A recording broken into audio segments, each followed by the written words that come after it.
Hey everybody, this is Tim with Joyful Persistence. You can see Evergreen Earl there.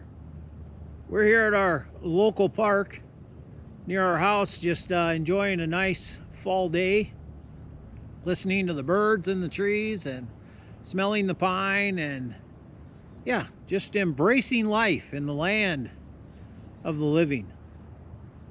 You know, we live in a time in history where I believe people are struggling to embrace life in the land of the living. They're longing to see the greatness of God. What do I mean by that?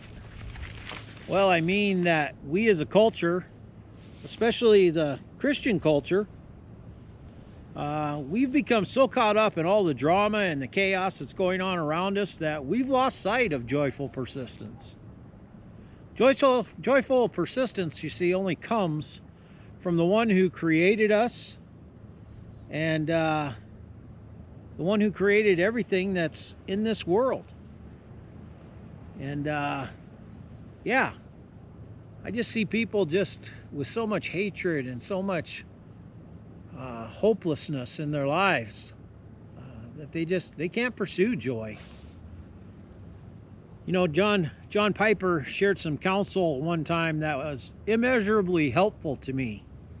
He said, occasionally weep deeply over the life you hoped would be. Grieve the losses.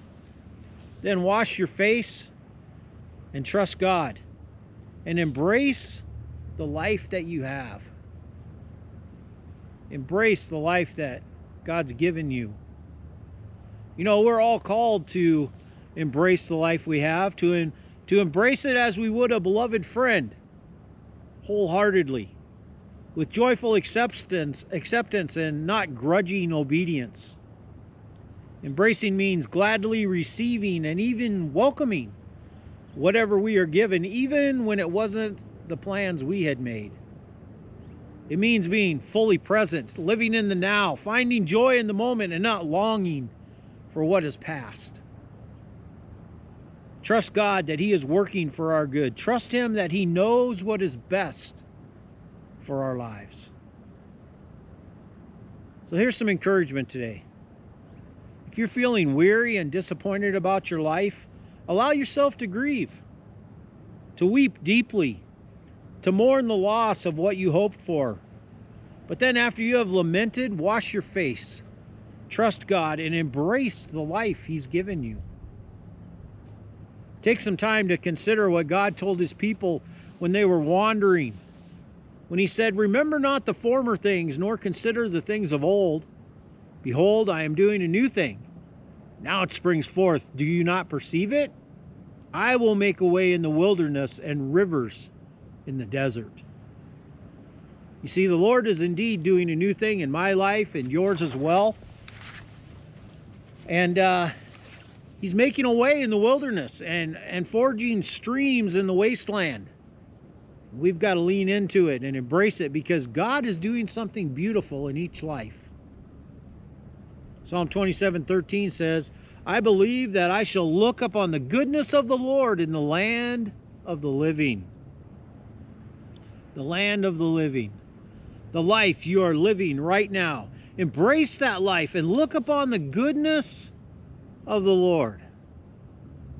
Another thing I heard John Piper say one time was, if God has done the hardest, most painful thing imaginable in order to make us happy, then beyond a doubt, He will do the rest. Whatever it takes to make us consummately happy in Him forever. You see, God makes known to us the path of life. In His presence there is fullness of joy, and at His right hand are pleasures forevermore. Think about that this week, guys. Earl and I, we love you, and we just want to encourage you to keep on pursuing joyful persistence and embrace the life in the land of the living that you've been given. See you next time.